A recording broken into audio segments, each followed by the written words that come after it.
انتفض أو مت إذا شئت شهيدا فحديد النصر حسن الحديدا فأجر الأرض ودعها شعلة قطع الباغي وريدا فوريدا دوس على هامة أذيال الخنا بائع الزور ولا تبقيه। যারা কোনো নির্দিষ্ট মাযহাবের অনুসরণ না করে সহি সুন্নাতের ইত্তেবা করে তাদের প্রতি বিধান কি? দেখেন,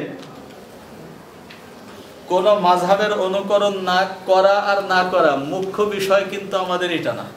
আমি গুড়াই কইছি, মুখ্য বিষয় হলো আল্লাহ তাআলার হুকুম মানা, রাসূল সাল্লাল্লাহু আলাইহি ওয়াসাল্লামের ইত্তেবা বা অনুসরণ করা, এটা হলো মুখ্য বিষয়। এই বিষয়টা সঠিকভাবে যদি আমি পালন করতে পারি তাহলে কোন ব্যক্তির অনুকরণ শুধু করি না তাই না, করা বৈধ না। কোন ব্যক্তির অনুকরণ করা বৈধ না। কুরআন হাদিস থেকে যদি সরাসরি আমি আমার কথা বুঝি, আমি আমার কথা পালন করতে পারি, তাহলে এক্ষেত্রে আমি আরেকজনের সহায়তা কেন নিতে যাব? হ্যাঁ, তবে কথা হলো এই, যদি শরীয়তের প্রত্যেকটা সমাধান আমি কুরআন হাদিস থেকে বাইর করতে না পারি, কুরআন হাদিসের অধিকাংশ কিন্তু নীতিমালা আকারে, কিছু বিষয়ে স্পষ্ট ফয়সালা। কিয়ামত পর্যন্ত কত ধরনের সমস্যা আসতে পারে, এই সমস্যার সমাধান যদি আমার এই হাদিস আর কুরআন থেকে বাইর করতে হয়, তা প্রত্যেকটা বিষয়ের যদি বিশদ বিবরণ দিতে হয়, তাহলে তো সবসময় আপডেট করা দরকার ছিল, তাই না?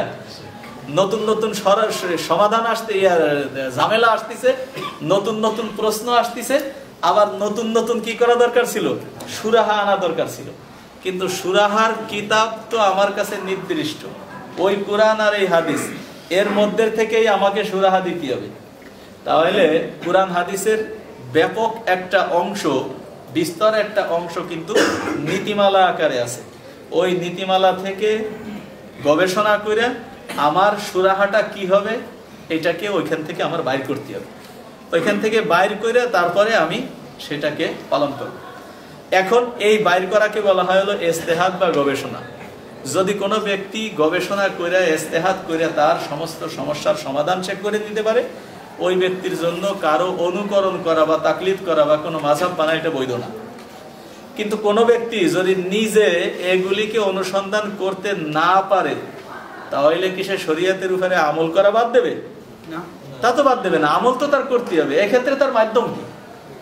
এক্ষেত্রে মাধ্যম হলো কোনো গবেষক ব্যক্তি বা কোনো বড় আলেম জাননেওয়ালা ব্যক্তি, তার কাছ থেকে সে বুঝে বুঝে তারপরে শরীয়তের উপরে আমল করে।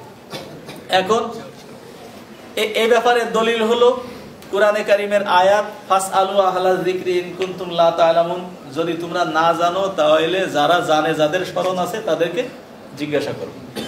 কুরআনে কারীমের আরেক আয়াত, ফালাউলা নাফারা মিন কুল্লি ফিরকাতিন মিনহুম তায়ফাতুল লিয়াতাফাক্কাহু ফিদ-দীন ওয়া লিয়ুনযিরু কওমাহুম ইযা রাজাউ ইলাইহিম লাআল্লাহুম ইয়াহযারুন, যে তোমাদের মধ্যে থেকে একটা ছোট দল কেন ইলম শিক্ষার জন্য বের হয় না? তারা ইলম শিক্ষা করবে এবং তারা তাদের কওমে ফিরে আসবে আর মানুষদেরকে তারা সতর্ক করবে।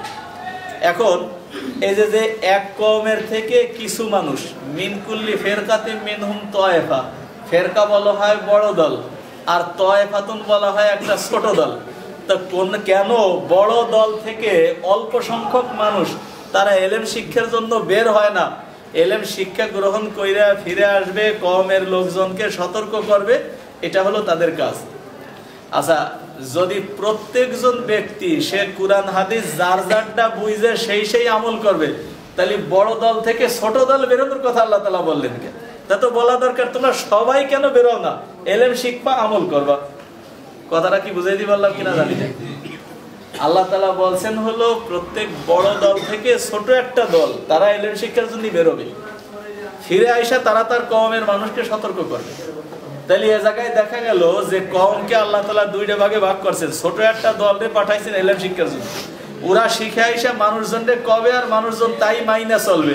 তাহলে কিছু মানুষ সরাসরি কুরআন হাদিস বুঝে মানবে আর কিছু মানুষ বুঝমানদের কথা বুঝে চলবে। এই না আয়াত থেকে তাই বুঝায় না?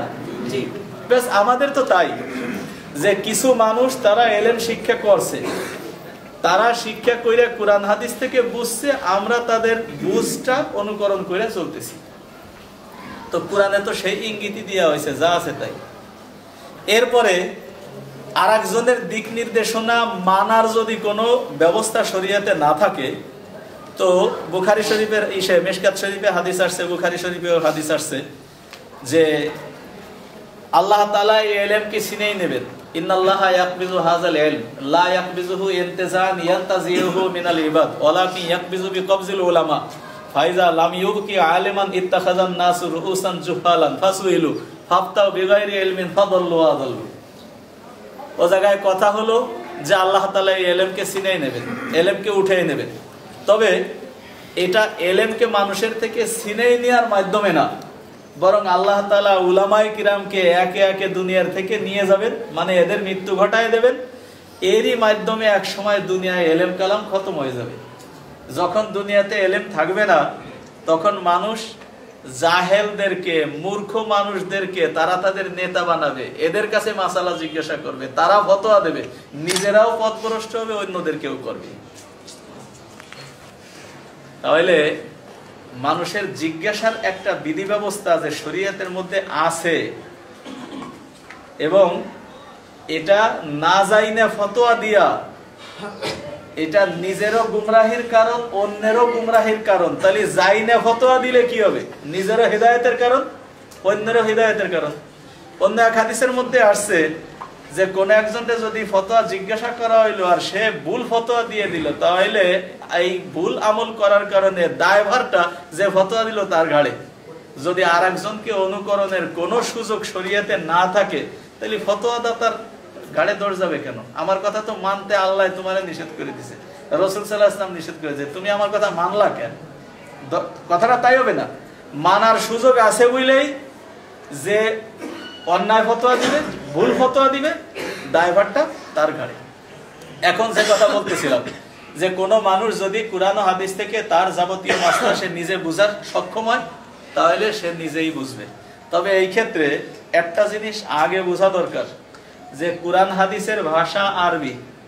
একজন মানুষ সে আরবি সম্পর্কে জ্ঞাত না, আরবি বোঝে না, আরবি গ্রামার ডিকশনারি তার জানা নাই, এই মানুষটা শুধু নিজের ভাষায় ভাষান্তর বা তরজমা দেখে যদি নিজে গবেষক সাজতে যায়, কোন জায়গায় যদি তরজমাওয়ালা ভুল করে অথবা ছাপায় প্রিন্ট করনেওয়ালা যদি ভুল করে, তাহলে ওই লোকটার দশা কি ঘটবে? তার গবেষণার ভিত্তি কি? আর একজনের তরজমা, আমি তার উপরে গবেষক, এই না কথা হলো? আর একজনের তরজমা আর আমি তার উপরে গবেষক। কাজে গবেষণা করার জন্য অবশ্যই কুরআন হাদিস যেই ভাষার, সেই ভাষা সম্পর্কে আমার পারদর্শিতা থাকতে হবে, যেন তরজমার আমি সহায়তা নিতে পারি। কিন্তু কোন ক্ষেত্রে যদি তরজমাওয়ালা ভুল করে, তাহলেও আমি সঠিকটা অনুধাবন করতে পারি। এই জ্ঞান যার নিজের মধ্যে নাই, সে নিজে কুরআন হাদিস বুঝে চলবে, অন্যের অনুকরণ করবে না, এটা ভাবা যায় কি করে? কাজে আমরা বলি, যারা গবেষক কায়দার মানুষ, কুরআন হাদিসের সম্পর্কে যাদের ভালো বুঝ আছে, আরবি ভাষা সম্পর্কে যাদের দখল আছে, হাদিসের বিভিন্ন সনদ এবং তার গূঢ় রহস্য বুঝতে সক্ষম, এ সমস্ত ব্যক্তিরা গবেষণা করে করে নিজের যাবতীয় সমস্যার সমাধান নেবে। এর নাম ইজতিহাদ, এবং ইজতিহাদকে রাসূল সাল্লাল্লাহু আলাইহি ওয়াসাল্লাম উৎসাহিত করেছেন। আর যদি কোনো মানুষ এই পর্যায়ের যোগ্য না হয়, তাহলে সেই ব্যক্তিরা শরীয়ত মানতে যাইয়া আন্দাজের উপরে পথ না চইলা পথ চলনেওয়ালা ব্যক্তিদের অনুকরণ করার কথা শরীয়তে বলা হয়েছে। কাজেই যে ঈশের মধ্যে আতিউল্লাহ ওয়ার রাসূল ওয়া উলিল আমরি মিনকুম, তোমরা আল্লাহর অনুকরণ করো, রাসূলের অনুকরণ করো, এবং তোমাদের মধ্যে যারা উলুল আমর, ইবনে আব্বাস রাদিয়াল্লাহু তাআলা আনহুর ব্যাখ্যা যে উলুল আমর দ্বারা উদ্দেশ্য হলো ফুকাহা, দ্বীন সম্পর্কে যাদের ভালো বুঝ আছে, তাদেরকে অনুকরণ করে চলো। সুতরাং মানুষ দুই পদের, গবেষক শ্রেণীর মানুষ, তারা কারো অনুকরণ করা বৈধ না, সরাসরি কুরআন হাদিস দেখে চলবে। আর যাদের গবেষণার জ্ঞান নাই, তাদের কাজ হলো বুঝমান কোনো ব্যক্তিকে অনুকরণ করে তারা চলবে, এর বাইরে যাওয়ার